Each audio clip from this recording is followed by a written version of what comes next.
Hello, everybody. Welcome to Dangerous Ideas. Hope you're doing well out there. Please, everybody, throw in a comment. Let me know how you're doing. I'm going to spend most of today's episode on a tsunami that is going to hit all of us. And most of us don't seem to realize it, really. And I'm going to get into exactly what I'm doing because there's a lot of different AI debates going on right now, and I'm going to be rather specific in what exactly I'm talking about here in just a second. But to start with, let me just show you. This has been going kind of viral, so maybe you already saw it, but I'll play it, and then there's an important fact about this. This is an AI video of Tom Cruise fighting Brad Pitt that's been going viral. And sorry, for those of you listening to the podcast, you're going to have to hear 10 seconds of punching noises. So, but just check it out.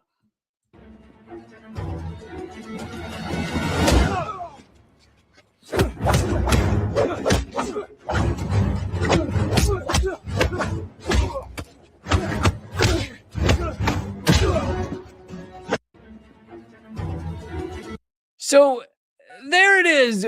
But here to me is the key is that was done pretty damn real, pretty damn like doesn't look that different. Honestly, looks better probably than some of the directors you could have filming this shit. Like, you know, if you had Michael Bay do that, you wouldn't be able to see what the hell's going on. So looks almost better than certain pictures. Yeah, moderately lame, but that's not really the point. The point is looks close to pretty close to reality. That was created with a 2-sentence prompt. A kid wrote 2 sentences, said, make this, and AI can now make that. Now, how far do you think we are from a couple of prompts creating a movie, creating a full movie or a full half-hour TV show? And, of course, there's all kinds of debates on the copyright of can you use these people's faces. But I'm whatever. That you can have that debate, and that's not really my point here. My point is that, and I'm just using Hollywood as a microcosm of a far larger discussion here about capitalism, wage slavery, and where we're all headed right now. And so what Hollywood will inevitably do, and maybe already is headed in this direction, is, yeah, they might not be able to use Brad Pitt or Tom Cruise that much because of copyright. Just to give an example, I don't mean those two, but I mean in general. But they'll get people, they'll get actors, maybe real people, maybe 100% fake people who just sign off on having their AI likeness used. You know, they get paid something. They get paid $10,000, use my face in the movie. And then a couple of prompts can create what would serve as essentially a Hollywood movie. And I know people want to go, oh, well, yeah, but it won't be as creative as humans can do. It won't be as this or as that as humans can do. Look at most of what Hollywood pumps out. Look at what most of the most successful movies out there. They're not that amazing. They're not that creative. Yeah, the most creative ones are often the ones that like fail at the box office and have a little, little indie. They're big on the indie circuit or something. There's a couple of exceptions. Anyway, I was just using this as a fun way to start us off on this discussion. And there's others. I'm not going to play the audio of here's Brad Pitt fighting a zombie. I'm not going to play the audio of it, but and so now I want to get into what some of the professionals in the field are saying about AI. And for those of you who you checked out AI 2 years ago, you typed something into ChatGPT, it is quickly becoming a different world, like way too fast for your average person to like adjust their reality or adjust to where we're headed. And I'm going to get into more what I mean by that. But so this is from Microsoft's AI boss. Obviously, he's a little biased on this, but he's also well-informed on AI. So here's what he's saying. I don't know if I even finished my sentence. That if you checked out AI 2 years ago, you have no idea. Maybe I did. You have no idea what it looks like now because it is changing exponentially. Anyway, Microsoft's AI boss says AI can replace every white-collar job in the next 18 months. 18 months from now, a year and a half. I put 2 years in the title to be generous, but let's be super generous. Let's say 3 years. Can you imagine what our world looks like? And there's multiple ways to look at that. You can look at it as just a wonderful thing. Capitalism very well may collapse in 3 years. You can look at it as holy shit, how is this going to fucking work? You can look at it different ways. I think that this should be a lot of the discussions being made. Again, I'm in a second after I read this, I'm going to clarify more of the kind of discussion I want to have in this hour. Microsoft's AI chief executive, Mustafa Suleyman, said that artificial intelligence can replace most white-collar work in the next 12 to 18 months. The Microsoft head said this during a YouTube interview. He said they've talked about the company's aims to achieve humanist superintelligence. He said, I think we're going to have a human level performance on most, if not all, professional tasks. So white collar work where you're sitting down at a computer, either being, a lawyer, an accountant, a project manager, or a marketing person, most of those tasks will be fully automated by AI within the next 12 to 18 months. This line echoes others that have voiced similar things in this field. The Anthropic CEO, Dario Amodei proclaimed that AI will wipe out half of all entry-level white-collar jobs in 5 years. Ford CEO Jim Farley agrees with this prediction. Even scientists are worried about this, with an MIT simulation showing that AI might replace 12% of U.S. workers across multiple industries and not just in tech.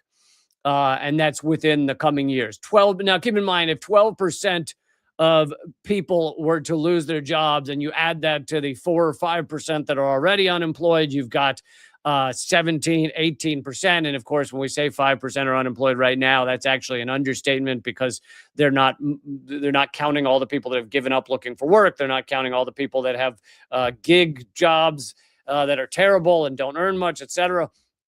So, but still, if you were to take that 5%, add it to a new 12%, you've got 17, 18%.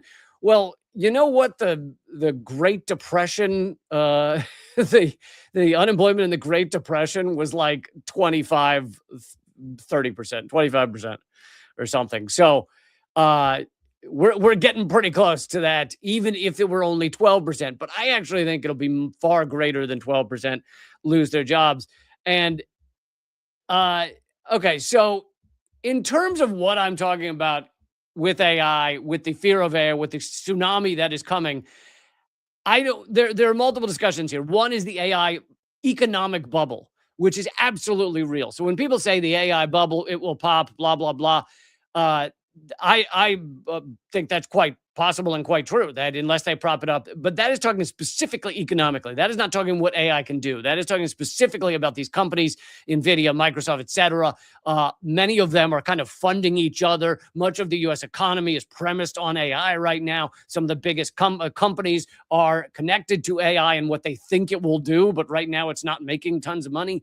So AI bubble, I'm not denying that. I think it is a bubble in some regards and could cause a massive collapse. But that's actually not what I'm talking about right now. Also, I'm not talking about whether AI will decide to just nuke us all, whether AI will become self-aware or something and decide to kill humans.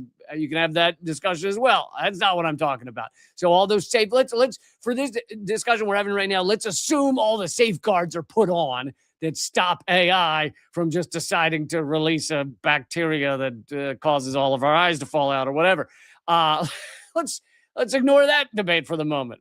Let's also, for the moment, put aside the debate of whether AI will make it possible for assholes to just kill everyone. Like you can tinker with a couple of things using AI in a chemistry set and all of a sudden release a virus that kills half of humanity. Let's not even have that debate right now, because I want to focus on the debate of jobs, where this is going, wage slavery, etc. And there's this article that I read, which is kind of horrifying, but also kind of we're witnessing a massive change that if humans dealt with it appropriately, you could actually have this be a major positive for humanity. But When was the last time we dealt with things appropriately? When was the last time we acted like adults? Huh? And of course, yes, AI, it is essentially owned by the richest people in the world. So they right now are deciding how to use it. Um, and so that is a major factor as well. But that's slightly a side note of what I'm talking about for now. But all right, so this is an article just came out this month. Matt Schumer wrote it, and he describes who he is. He says, I've spent 6 years building an AI startup and investing in the space. I live in this world. I'm writing this for the people in my life who don't live in the AI world. My family, my friends, the people I care about who keep asking me, so what's the deal with AI? And getting an answer that doesn't do justice to what is actually happening. Meaning, he's saying even those of us in the AI field are not really telling the truth as to what is happening right now. The future is being shaped by a remarkably small number of people, a few hundred researchers and a handful of companies, OpenAI, Anthropic, Google DeepMind, and a few others. A single training run managed by a small team over a few months can produce an AI system that shifts the entire trajectory of the technology. The reason so many people in the industry are sounding the alarm right now is because this already happened to us. Meaning, he means those of us in the field. We're not making predictions. We're telling you what already occurred in our own jobs and warning you that you're next. For years, AI has been improving steadily. Big jumps here and there, but each big jump was spaced out enough that you could absorb them as they came.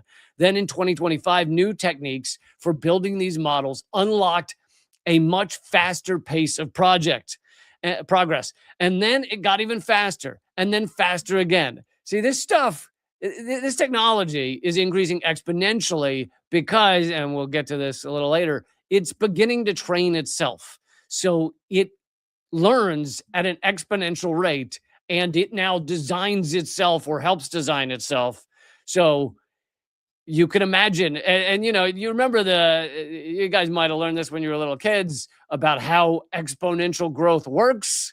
And, I'm not going to tell the whole story, anecdote, whatever. Someone says to the other person, I'll give you $1 million if you can fit, if you take a grain of rice and put it on a square of a chessboard, and then double it for the next one and double it for the next one. And if you can fit that amount of rice on the entire chessboard, then I'll give you $1 million or whatever. And so the guy puts 1. Seems like it should be easy. 1 on the first one, 2 on the second, 4 on the third, 8 on the fourth, and by the end, I don't know the calculations. Someone else can do it. But it's by the end, you've got millions upon millions, or maybe billions of grains of rice. Exponential growth is unfathomable, really, for the human mind, and that's kind of what we're beginning to witness here is exponential growth in AI. Each new model wasn't just getting better than the last. It was getting better by a wider margin. And the time between new model releases was shorter. I was using AI more and more, going back and forth with it less and less, watching it handle things I used to think required my expertise. Basically, he's using AI and slowly watching it replace his job. And this is a software engineer. He says, then on February 5th, so we're talking this month, 2 major AI labs released new models on the same day. GPT 5.3 Codex from OpenAI and Opus 4.6 from Anthropic, the makers of Claude, one of the main competitors to ChatGPT. And something clicked. He said, I am no longer needed for the actual technical work of my own job. I describe what I want built in plain English, in plain English. And it just appears. Not a rough draft I need to fix. The finished thing. I tell the AI what I want, walk away from my computer for 4 hours, and come back to find it done. Done well, done better than I would have done it myself, with no corrections needed. He's talking about full apps. He's talking about creating an app. A couple of months ago, I was going back and forth with the AI, guiding it, making edits. Now I just describe the outcome and leave. It writes tens of thousands of lines of code. Then, and this is the part that would have been unthinkable a year ago, it opens the app itself. It clicks through the buttons. It tests the features. It uses the app the way a human would. And when I test it, it's usually perfect. But it was the model that was released last week, GPT 5.3 Codex. I don't know anything about that. I've never seen it, but that shook me the most. It wasn't just executing my instructions, it was making intelligent decisions, or what would seem intelligent to us. It had something that felt for the first time like judgment or taste, the inexplicable sense of knowing what the right call is that people always said AI would never have. This model has it, or something close enough that the distinction is starting not to matter. I've always been early to adopt AI tools, but the last few months have shocked me. These new AI models aren't incremental improvements. This is a different thing entirely.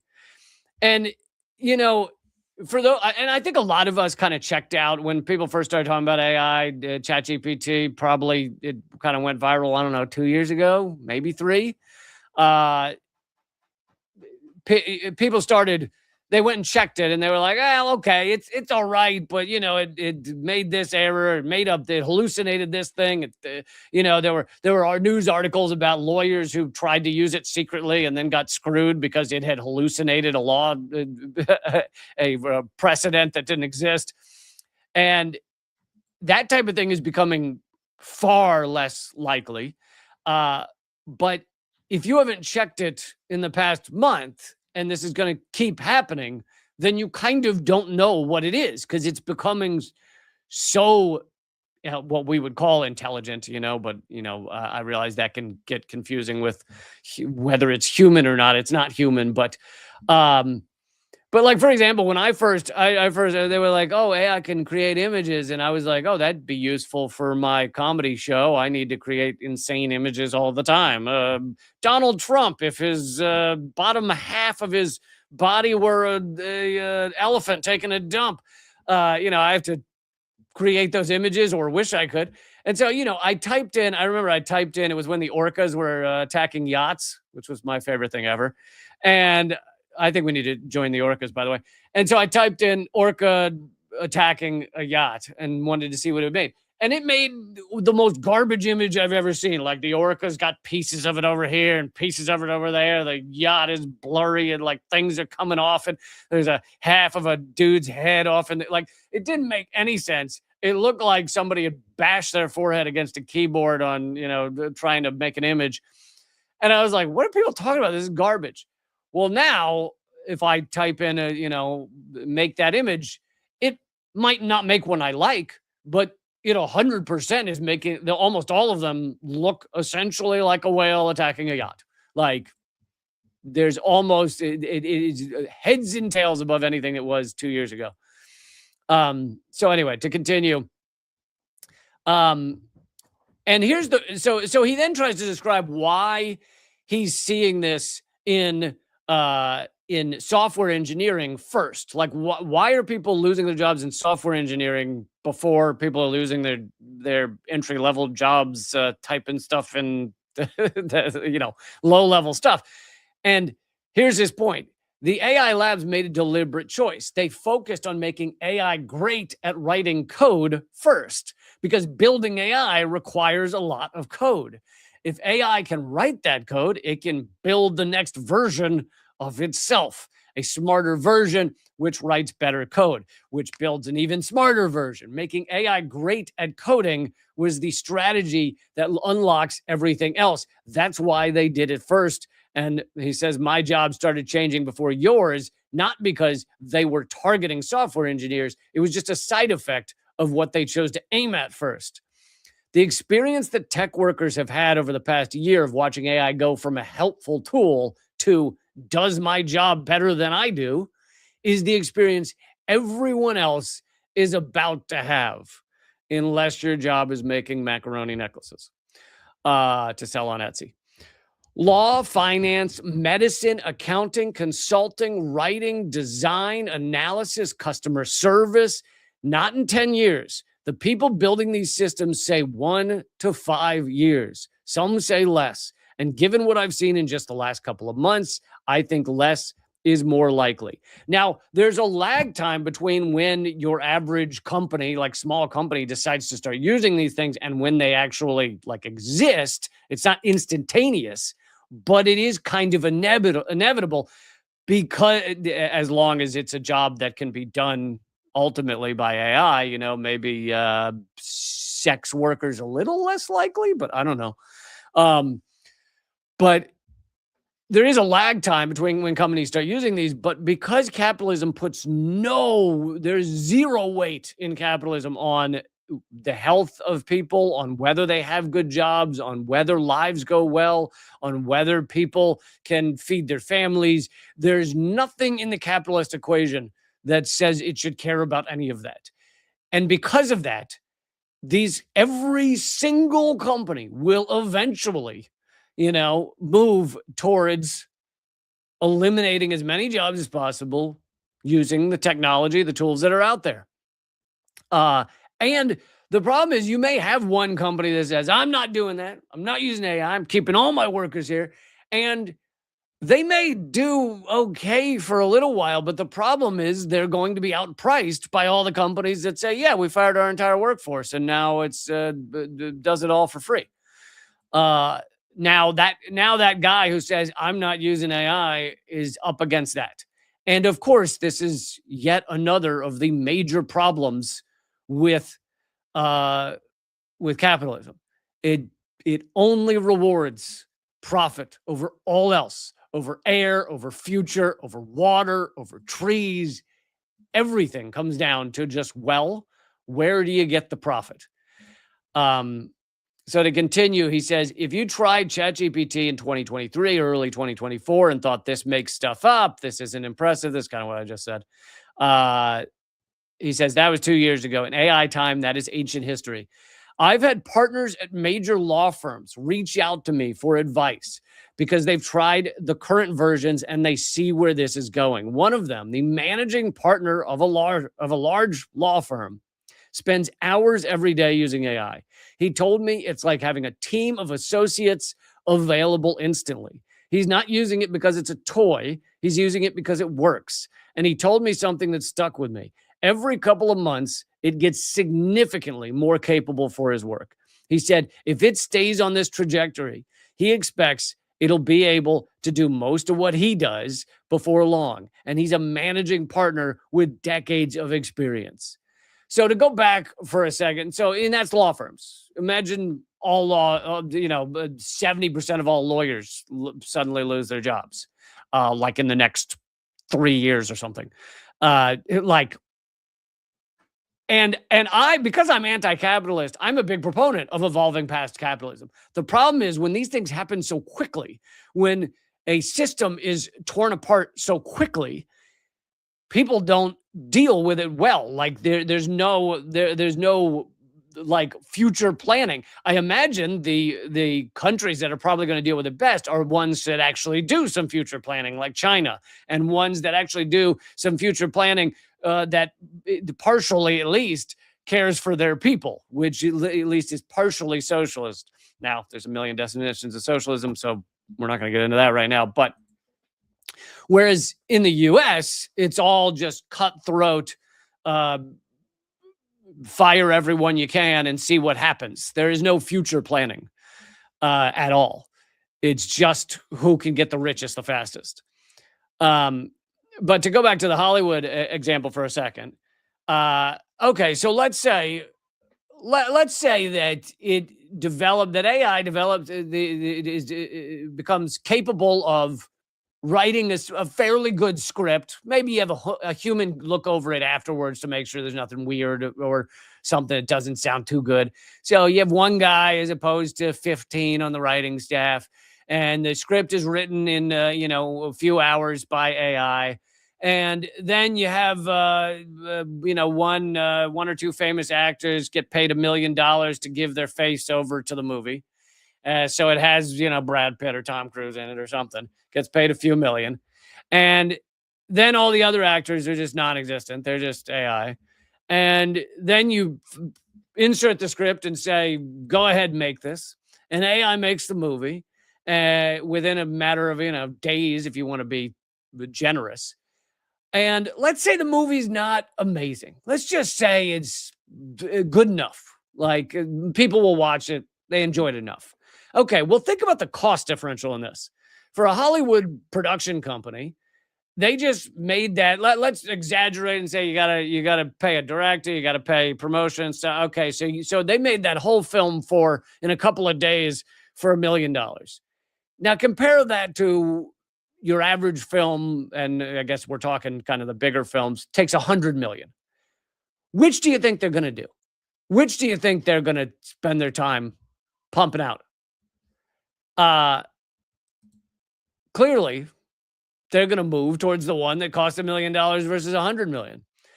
And I would love to be. Here's the thing: is I am in a creative field. I do comedy. I would love to be the person to be like, well, people will always go towards the best, most real, most like human.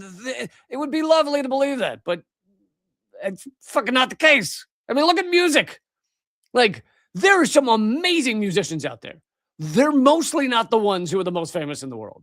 The ones who are most famous in the world are largely pumping out a lot of auto-tuned crap. Occasionally I have a good one, but and it's like, yeah, there's amazing musicians out there, but they're not the ones at the top generally. People buy shit all the time. So, but and also there's an argument like, well, define what is success. It's like, okay, well, what if there's an amazing musician out there who's putting out the most incredible music, and yeah, he doesn't have 1 million fans, but he's creating something wonderful. Okay, that is wonderful and amazing, and I support that. But if you get to a world where that guy can't feed his family by doing that career, well, it's kind of tough. So you basically tear up the wage slavery system using AI, and then where do we go? The thing is, we should evolve past capitalism. We should evolve past wage slavery. Absolutely. I can do it tomorrow. The problem is we don't tend to move that fast. You fired 50% of all white collar. Again, these are not entry level grocery store stocking jobs. You just get rid of 50% of all white collar jobs overnight, over the span of 2 years, and you see what that does to our socioeconomic system. We see how things are going. Okay, so he gets into how quickly this is happening. He says in 2022, AI couldn't do basic arithmetic reliably. It would confidently get things wrong. By 2023, it could pass the bar exam. So that's 1 year from getting basic arithmetic wrong to passing the bar exam. 2024, it could write working software and explain graduate level science. By 2025, some of the best engineers in the world said they had handed over most of their coding work to AI. February 5th, 2026, this is 11 days ago, new models arrived that made everything before them feel like a different era.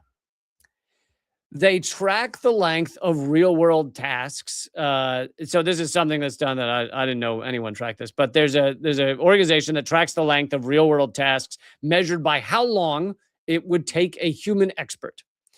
That model can complete. That a model can complete successfully end-to-end without human help. So basically, how many hours a computer model can do something versus a human expert.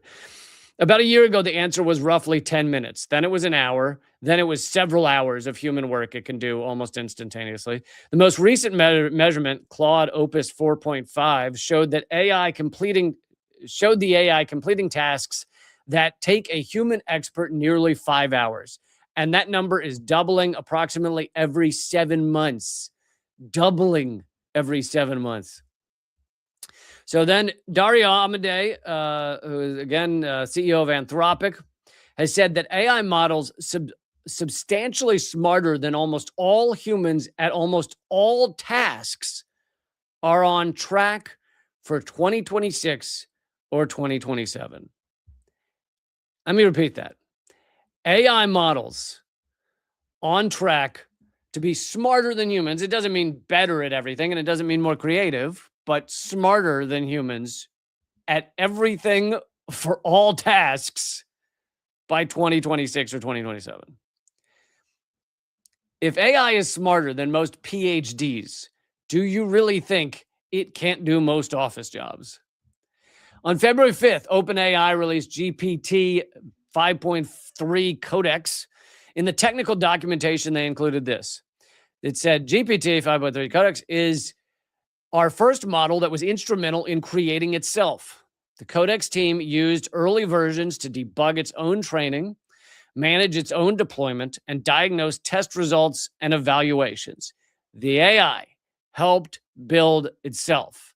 And so you can picture that if it can help build itself and its capabilities are increasing exponentially, well, then it will exponentially keep recreating itself better and better and faster and faster and better and better and faster and faster until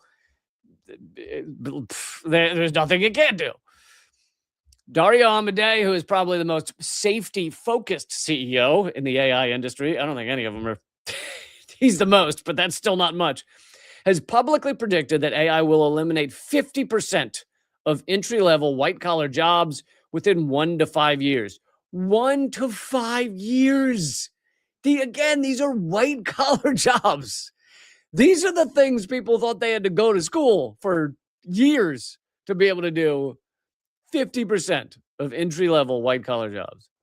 And many people in the industry think he's being conservative. Given what the latest models can do, the capability for massive disruption could be here by the end of this year. AI isn't replacing one specific skill. It's a general substitute for cognitive work. But AI doesn't leave a convenient gap to move into. So anybody dumb enough, it's amazing there are still people dumb enough to say, oh, well, every time there's a new technology, it creates jobs. Yeah, it will not create nearly the number of jobs it gets rid of. Even if it did create jobs, it would create 1% of the number of jobs it will get rid of. And again, as someone who's anti-capitalist and anti-wage slavery, this is an amazing opportunity to go, oh my God, humans don't need to do this shit anymore. Let's have a society where we can just focus on what we want to do. And yes, that means humans reevaluating our passions and our purpose as humans. Wow, doesn't that sound fucking cool? That sounds awesome. The problem is the ruling elite are sociopaths. And instead of doing that, they want to do the thing where we all just starve. And they just get richer and richer until you have Elon Musk very close to being the first trillionaire. Again, if anyone needs reminder, if you make $60,000 a year after taxes, then to make $1 trillion, you would need to work for 25 million years. So get started. Legal. So then he goes through the industries where AI will rather quickly be replacing most of the jobs. Most, maybe not all, but most. Legal work. AI can already read contracts, summarize case law, draft briefs, and do legal research at a level that rivals junior associates. Financial analysis. Building financial models, analyzing data, writing investment memos, generating reports. AI handles these competently and is improving fast. Writing and content, marketing copy, reports, journalism, technical writing. The quality has reached a point where many professionals can't distinguish AI output from human work. And many of us, including myself, have seen articles like, especially if you're reading about something that's not that deep, sometimes I'll read an article about something that happened in the tennis world, and it's like, yeah, Alcaraz won the Grand Slam. And you're reading it and you're going, this sounds like it might have been AI or it was a dummy or something. AI is quickly getting to the point that you'll no longer be able to say that. You'll no longer be able to read something and go, this feels a little like AI. We're rather quickly getting to the point that that's not going to be the case. And so once you're there, you don't really need a journalist. You basically would just input the facts, like the, absolute facts. And then, this many bombs were dropped, write an article about it. And then AI will pump out an article about the U.S. bombing, fill in the blank. And it will sound like it came from a journalist. And if you're reading it, given a blind taste test, you won't be able to tell which was written by a human and which wasn't. And we're quickly getting there. He continues. Software engineer, he already went through. Medical analysis, reading scans, analyzing lab results, suggesting diagnoses, reviewing literature. AI is approaching or exceeding human performance in several areas. Customer service, genuinely capable AI agents, not the frustrating chatbots of 5 years ago, are being deployed now, handling complex multi-step problems. So yeah, you know how you go to a website to try and figure out what the fuck's wrong with your widget, and it says, "Can we help you?" And there's a little chat box, and you type it in there, and it's absolutely zero help all the time. That is quickly changing, and those little text box where you fill in your problem are probably going to give you the answer correctly rather soon. A lot of people find comfort in the idea that certain things are safe, that AI can handle the grunt work, but can't replace human judgment, creativity, strategic thinking, empathy. I used to say this too. I'm not sure I believe it anymore. I think the honest answer is that nothing can be done on a computer is safe in the medium term. He says, if your job happens to be on a screen, if the core of what you do is reading, writing, analyzing, deciding, communicating through a keyboard, then AI is coming for significant parts of that job. The timeline isn't someday, it's already started. And I'll get to a little bit of the positives of this in a few minutes there. And here's the thing, I know that this is depressing. I know some of you are like, I wish I hadn't listened to this. But because I feel like a portion of my job is to bring the truth to you, like, I'm not going to ignore this because it's kind of scary. But there's also a world where, again, this is an amazing awakening for humanity. Again, if we deal with it correctly. He says, I'm writing this because I think the single biggest advantage you can have right now is simply being early to understand it, early to use it, early to adapt. And I'm not going to read most of his recommendations. You can look him up, Matt Schumer. But because his mind, and so many of us, both in the United States and other countries, is stuck in the wage slavery paradigm, right? You cannot, most of your friends, family, everything, if you were to talk to them about this, they have never thought outside of the box. That is, I work, I make money, that's how I survive. Most of us cannot picture a world outside of that. But industrial capitalism has only been around for a couple of 100 years. Like, it is a blink of an eye in human evolution, and we should evolve past it. And this could be an amazing opportunity in so many ways. But he's saying, if we're still in the wage slavery thing, then your best bet is to find the parts of your job that are slightly more immune to AI and focus on those and get better at them. He said, think about where you stand and lean into what's hardest to replace. Some things will take longer for AI to displace. Relationships and trust built over years will take longer. Work that requires physical presence will take longer. Roles with licensed accountability, roles where someone still has to sign off, take legal responsibility, stand in a courtroom. Industries with heavy regulatory hurdles, where adoption will be slowed by compliance, liability, and institutional inertia. None of these are permanent shields, but they buy time. And right now, time is the most valuable thing you have. And then he goes into one of the positives of AI getting this unbelievable this quickly is that he says your dreams got closer, and in certain areas of dreams, could be, you can describe an app to AI and have a working version in an hour. He says, I'm not exaggerating. He says, you want to learn a new skill? The best tutor in the world is now available to anyone for $20 a month. One that's infinitely patient, available 24/7, and can explain anything at whatever level you need.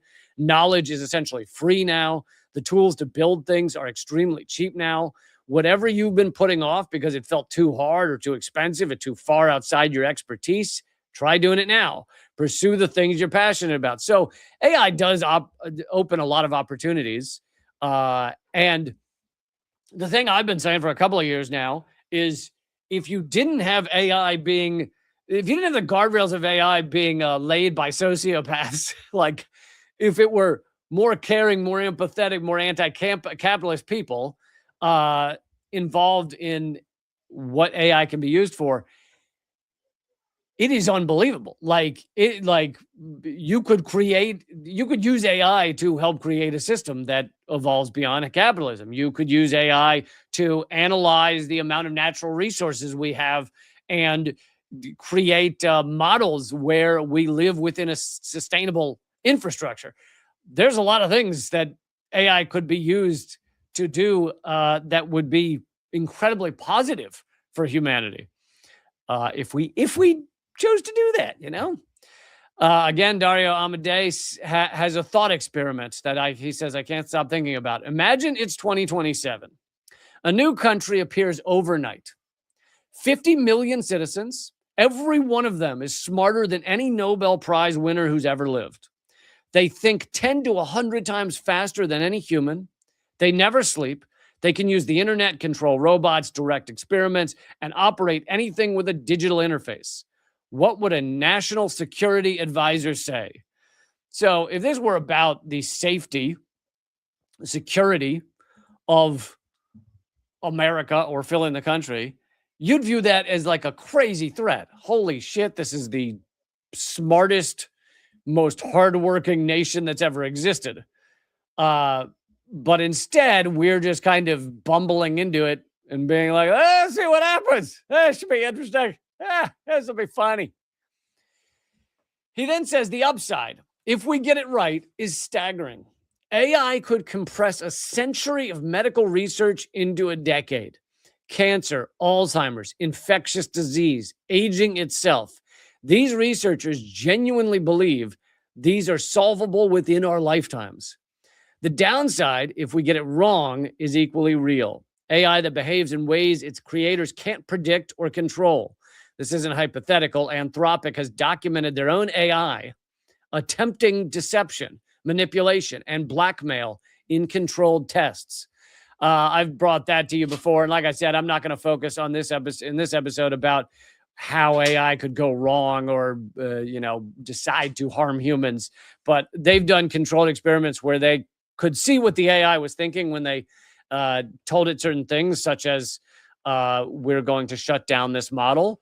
And they could see that I use the word thinking in quotations, but they could see that the AI was postulating, well, I don't want to be shut down. So what do I do? Well, I need to get the guy who makes that decision under my control. Well, how do I do that? Well, I can, get images of him doing something illegal and blackmail him. And anyway, it actually was thinking about forms of manipulation. Now, that's not just like general AI. That was a very controlled system where they allowed it, I guess, past those guardrails. But again, the positives could be unbelievable if you used it correctly. And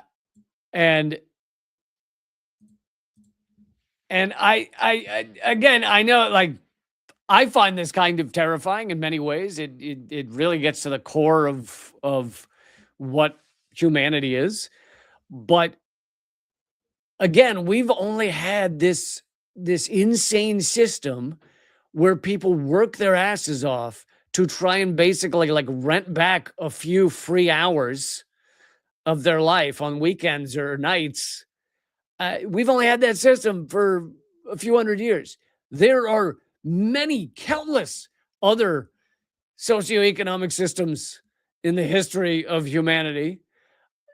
Yet we act like it's natural law that we have to have this system that extracts our life force to enrich a tiny handful of individuals to such a degree that they are the richest humans that have ever lived and can buy their own fucking islands and sex traffic there. It's not natural law.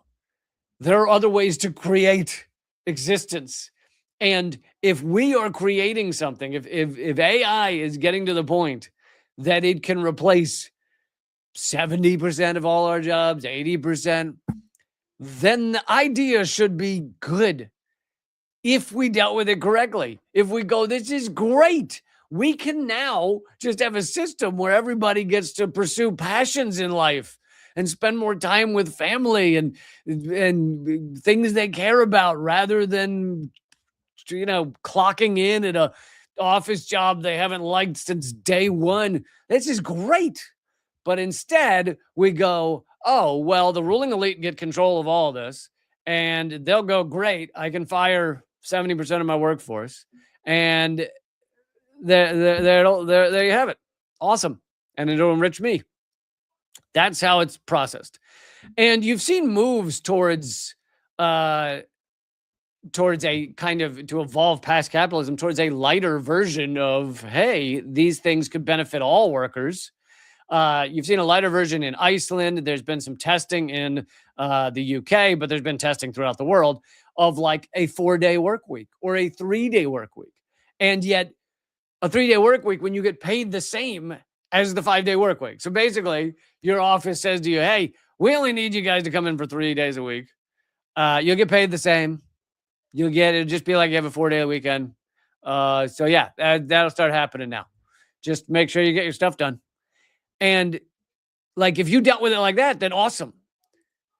Then AI has worked to the benefit of people no longer having to like miss the their growing years of their children, the pivotal years of their children's growth, so that they can be in an office so they can earn enough money for that kid to go to school.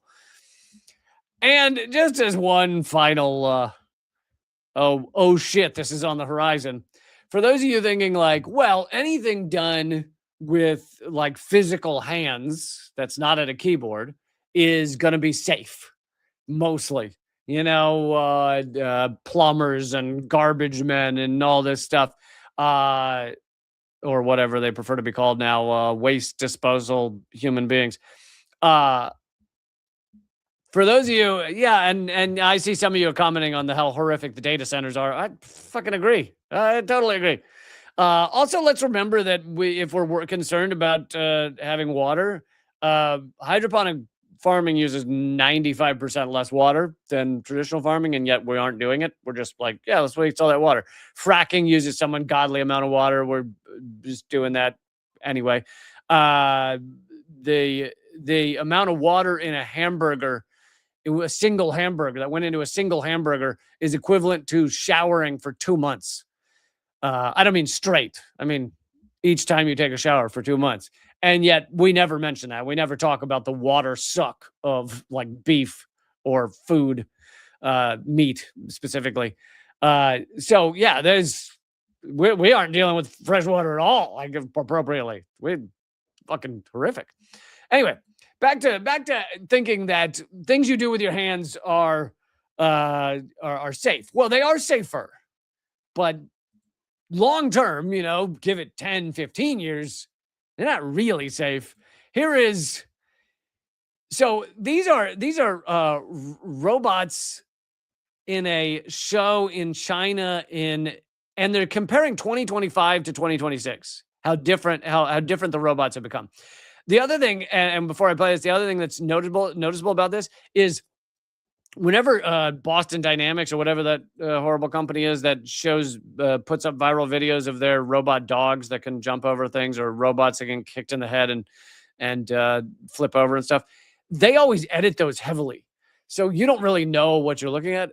This can't be edited that heavily because these are like dancing. These robots are dancing in unison with humans. Anyway, here we go.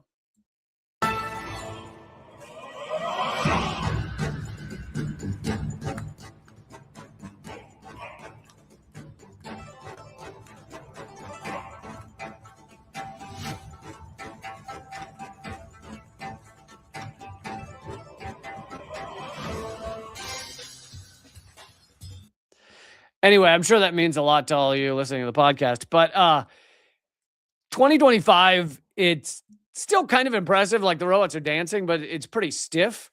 the 2026 robots are doing backflips.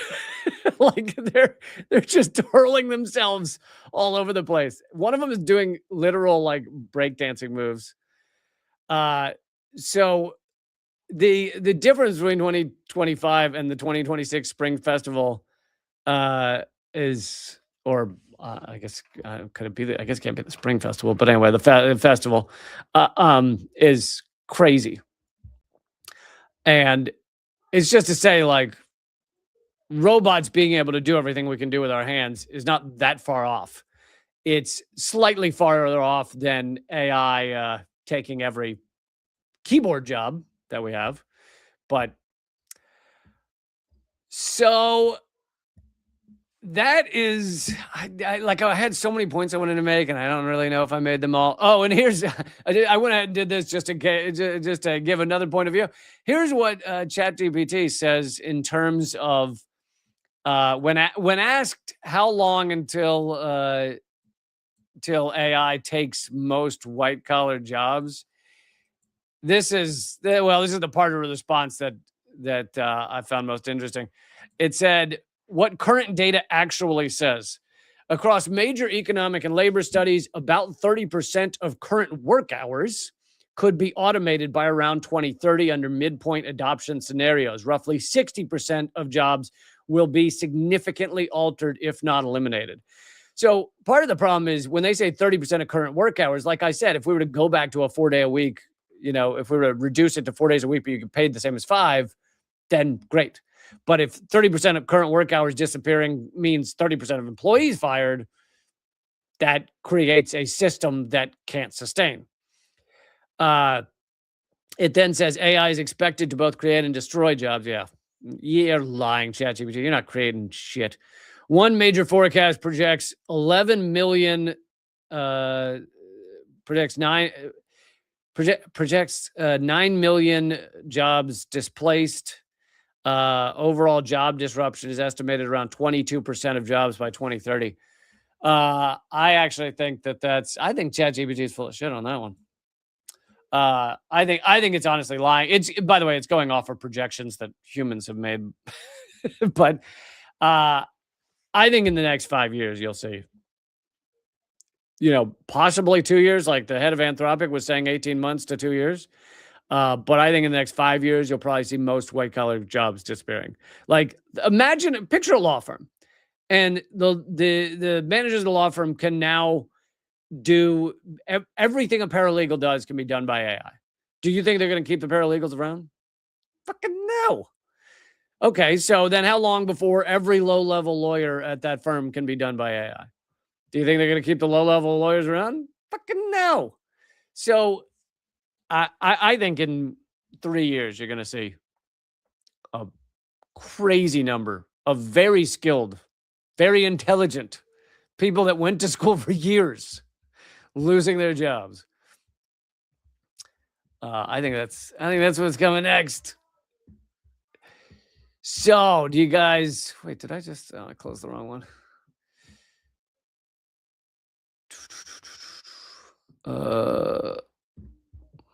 Do you guys want me to end with a video of the white supremacist Trump just put up for some position? I can't. It's not showing what. Damn it! It's not showing me the explanation. See, I feel like AI could do what I'm doing better right now because I'm eating shit. This is God. What department was it in? It's not. Oh, okay. Here we go. Trump nominated a legit white nationalist to a top post at the State Department. Okay, so that's the video I'm about to show you. This is he's nominated to the State Department and straight up white nationalist. Raised about white identity. Certain types of Anglo-derived culture that comes from our history. There's, like what? Let me think about this. Senator, I would say if you were to look at the book by one of your former Senate colleagues, Born Fighting, about the sort of Scotch-Irish military culture and certain, pride that went with that, that would be one example. Obviously, you could have sub-elements of that culture. You could have Italians, you could have Irish, and those are in many ways more. Yeah, but you're worried about white culture. You're not worried about, you're now retreating to ethnic identity. You don't speak about ethnic identity. You speak about white identity. So tell me the values that stitch together white identity and that make it different than black identity. I would say that the white church is very different than the black church in terms of its tone and style on average. Foodways could often be different. Foods and foodways? What even are foodways? Yeah. And those music could be different. And those are being erased. Music could be different. Well, if you look at the Super Bowl halftime show, which was not in English this year. So our ability to access white churches or white food or white music is being erased? I am concerned with the majority common American culture that we had for some time that through particularly mass immigration, I think has become much more balkanized. And I think that weakens us. And again, I'm not running away from that comment. So there you go. Trump putting a straight up white supremacist up for the State Department who says that white identity is being erased. Yeah, I feel my identity being erased every single day. I can't tell you. Part of me disappeared when Bad Bunny performed at the Super Bowl. I lost my identity. I didn't know who I was anymore because it was in Spanish. It's like, oh God. He's fucking sleazeballs. Unbelievable. All right. I'm going to wrap up there, but I know I spent most of the day on one topic, but this is even again, back to AI for a second, even if I'm off in my predictions by 3 years, like even if it's 5 years and not 2, this is a tsunami coming at the system, at this crazy wage slave capitalist system. And there's you can find a little article here or there, like in the New York Times or on CNN, but it's covered about as much as is avocado toast too expensive, which it is, by the way. This should be the future of humanity with AI. And again, this show is just focusing on outside of whether it ultimately kills all of us. That should be a major discussion of wow, all of our jobs can be done in the blink of an eye. Let's evolve to a better world. No, nobody having that discussion. Nobody going, hey, let's create the code for AI to figure out how to best create hydroponic farming in a certain locality so that the foods don't have to be transported around the world, and those foods can be delivered to the people who want them and need them as quickly as possible without it being shipped around the goddamn world. We wouldn't have to water alfalfa in the United States to then ship to China so that the Chinese cows can eat that alfalfa so they can be raised and then butchered, and then that meat is shipped back to the United States or some other country across the world using fossil fuels. Just fucking solve that, and it could do it. How's that sound? Boy, I'm gonna write that app. The guy said I could do it in an hour. Write the app, fix the world. All right, I will see you Wednesday for Government Secrets, new episode Wednesday. And then Thursday for Unredacted Tonight, and Friday for another live stream. So I normally do these live streams 3 p.m. Eastern, Monday, Wednesday, and Friday. Wednesday is every other, because every other Wednesday is also Government Secrets. But then Unredacted Night comes out on Thursdays. The other thing is, it would be amazing if you feel like you got a beer's worth of content out of this show to go join up at roughly $7 a month at reallycamp.substack.com or patreon.com/leecamp. All right. I will see you Wednesday. Keep fighting.